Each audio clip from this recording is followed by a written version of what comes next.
કચ્છમાં વિદ્યાર્થીનીઓને આપવાની સાયકલ ધૂળ ખાઈ રહી છે। ધોરણ 9ની વિદ્યાર્થીનીઓને આપવાની સાયકલ ધૂળ ખાઈ રહી છે। કચ્છમાં 46 લાખની 1200થી વધુ સાયકલ હજુ સુધી વિતરણ કરવામાં નથી આવી। વિતરણમાં વિલંબ કરતા હાલ સાયકલને કાટ લાગી ગયો છે।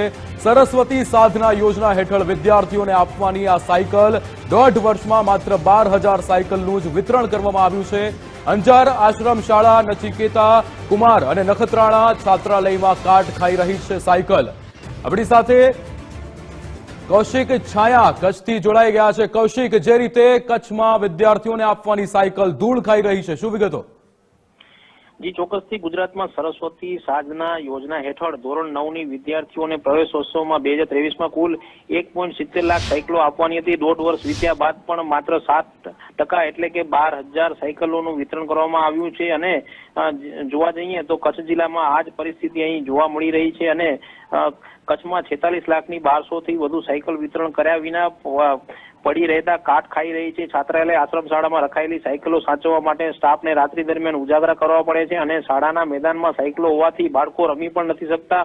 ઉપરોક્ત યોજના હેઠળ SC, ST અને OBC કેટેગરી વિદ્યાર્થીઓને સાયકલ આપવામાં આવે છે। સામાજિક ન્યાય, અધિકારીતા અને આદિજાતિ વિભાગને 2023-24માં સત્રમાં આ સાયકલો માંગવામાં આવી હતી અને સમાજ કલ્યાણ વિભાગે આ સાયકલો આપવામાં આવી હતી। પરંતુ જોવા જઈએ તો 46 લાખની 1200થી વધુ સાયકલો કાટ ખાઈ રહી છે અને સાયકલો શાળાના મેદાનમાં રખાતા બાળકો રમતગમતને પણ અત્યારે તકલીફ પડી રહી છે। ત્યારે જોવાનું એ રહ્યું કે આ હવે સાયકલનો શું નિકાલ થશે। જી બિલકુલ કૌશિક, સમગ્ર માહિતી સાથે જોડાવા બદલ આપનો આભાર।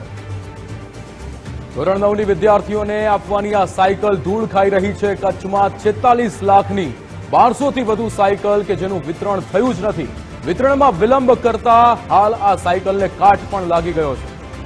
જે રીતે સરસ્વતી સાધના યોજના હેઠળની આ વિદ્યાર્થીઓને આપવાની જે સાયકલો જે અત્યારે કાટ ખાઈ રહી છે, રેડિયાળ તંત્રની કાટ ખાઈ ગયેલી માનસિકતાનો આ પુરાવો છે। જે રીતે હાલ રાજ્યમાં કુલ 1.5 લાખથી વધુ સાયકલો એ ભંગારની સ્થિતિમાં જોવા મળી રહી છે। આ સાયકલો કે જેનો ઉપયોગ થઈ શકતો તો વિદ્યાર્થીઓ ઉપયોગમાં લઈ શકતી હતી, પણ ગેંડાની ચામડીના આ તંત્રની જે રીતે આ દુરુપયોગ થયેલી આ સાયકલો કે જે હવે કાટ ખાઈ રહી છે। રાજ્યમાં કાટમાળમાં સડી રહ્યો છે ₹75 કરોડનો મોંઘો દાટ વાયદો। આપણી સાથે ઉમંગ જોડાઈ ગયા છે। ઉમંગ, જે રીતે આ સાયકલો જે સામે આવી છે, 1200થી વધારે સાયકલો કે જે અત્યારે કાટ ખાઈ રહી છે, માત્ર કચ્છ પૂરતી વાત નથી। છેલ્લા 1.5-2 મહિનામાં આપણે જોઈએ તો આણંદ, ખેડા, અમદાવાદ, ત્યારબાદ આપણે જોઈએ તો બનાસકાંઠા, તમામ જગ્યાએ મોટા ભાગના જિલ્લાઓમાં જે આજે સરસ્વતી સાધના હેઠળ જે વિદ્યાર્થીઓને આપવાની જે સાયકલો છે કાટ ખાઈ રહી છે। કચ્છની નખત્રાણાની અંદર તો હદ થઈ ગઈ કે એક જિલ્લાની અંદર જ્યાં પણ આશ્રમ શાળાઓ છે મેદાનની અંદર છે આ સાયકલો મૂકી દેવામાં આવી છે ને હવે તો ત્યાં શ્રમિકો જે છે પોતાના કપડાં પણ સૂકવી રહ્યા છે। એટલે ક્યાંક ને ક્યાંક તંત્રની ઘોર બેદરકારી સામે આવી છે કે આટલી મોટી સંખ્યામાં સાયકલો જો ધૂળ ખાઈ રહી છે, વચ્ચેથી ઝાડ ઉગી ગયા છે, ત્યાં ઝાડ ઉગાડવાની શરૂઆત થઈ ગઈ છે, તેમ છતાં પણ જે લાભાર્થી વિદ્યાર્થીનીઓ છે તેમને આ સાયકલ છે મળતી નથી। 2024-25ની છે અને એ 24-25માં પતી જવું જોઈએ, એનો નિકાલ થઈ જવો જોઈએ। જે પણ લાભાર્થી વિદ્યાર્થી બહેનો હોય તેમને આ સાયકલો મળી જવી જોઈએ, પરંતુ કયા કારણોસર ત્યાંના શિક્ષણ અધિકારીઓ છે આ સાયકલની વહેંચણી નથી કરતા, કોની રાહ જોઈ રહ્યા છે, કયા આધારની રાહ જોઈ રહ્યા છે? રાજ્યમાં કુલ 1.57 લાખ જેટલી સાયકલો છે ને ધૂળ ખાઈ રહી છે। આ આંકડો રૂપિયામાં નથી, આ આંકડો સંખ્યાનો છે।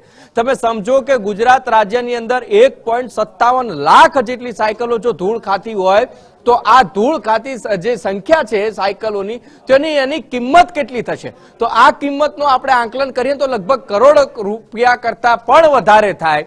અને એટલા માટે જ જે વિદ્યાર્થીઓને લાભાર્થી છે એમને હજી સુધી સાયકલ નથી મળી અને જે અધિકારીઓ છે એ ગલ્લા તલ્લા કરી રહ્યા છે। અને ગલ્લા તલ્લામાં વાત એવી આવે છે કે અમને ઓર્ડર નથી મળ્યા, અમને આમ નથી થયું, અમને ઢીકણું નથી થયું। તો સાહેબ, ઓર્ડર ના મળે તો પ્રોસેસ કરવાની પણ જવાબદારી તમારી છે। આજે એક દિવસ ઓર્ડર ના આવે, 2 દિવસ ના આવે તો તમારા પાસે અધિકાર તો છે જ કે તમે એક લેટર તો લખી શકો. તમને આમ તો સાઇન કરવાના અભરખા બહુ હોય છે, બધા જ સરકારી અધિકારીઓ મોટા ભાગના હોય છે, એવું કરતા હોય છે કે ભાઈ આપણે શું કરવાનું. અને કેટલાક અધિકારીઓ સામેથી પણ કામ કરતા હોય છે કે ભાઈ સાયકલો કાટ ખાતી કે કોઈ પણ વાત હોય તો તરત જ એક કાગળ લખી દેતા હોય છે. તો આ શિક્ષણ અધિકારીઓ જે બધા છે કે જેમના જિલ્લાઓની અંદર આ સાયકલો ધૂળ ખાઈ રહી છે, તો એ શિક્ષણ અધિકારીઓને કેમ એવું નથી થતું કે એક લેટર આપણે લખી દઈએ અને જવાબ પૂછી લઈએ. એક વખત વાત ના આવે તો બીજી વખત છે લેટર લખીએ. આમ તો વ્યક્તિઓ બિચારા લેટરો લખીને થઈ જાય છે, ત્રાહિત થઈ જાય છે, તેમ છતાં પણ એમને જવાબ નથી મળતો અને આ જ અધિકારીઓ એમને જવાબ પણ નથી આપતા. એટલે એ જ કારણોસર ક્યાંક હવે એમના ઉપલી અધિકારીઓ આમને જવાબ નથી આપતા. એટલે આ બધી પરિસ્થિતિની અંદર મહત્વની વાત છે કે સરકારે જે સરસ્વતી સાથરા યોજના જે કરી એની અંદર ગામડામાં રહેતી આશ્રમ શાળાઓમાં ભણતી અથવા તો સરકારી સ્કૂલમાં ભણતી જે દીકરીઓ છે એ દીકરીઓ સ્કૂલે આવવા જવા માટે એમને જે એક સાયકલ આપવામાં આવે, કરોડો રૂપિયા સરકારે ખર્ચ્યા છે, તેમ છતાં પણ એનું કાટ ખાતું આ બોલતો પુરાવો છે રાજ્યની અંદરથી મળી રહ્યો છે અને કચ્છની અંદર તો હદ થઈ ગઈ છે કે સાયકલ ઉપર હવે તો કપડા સુકાવવા લાગ્યા છે. જી બિલકુલ ઉમંગ, આપ અમારી સાથે જોડાયેલા રહેજો, અન્ય સમાચારો પર પણ વિગતો મેળવીશું.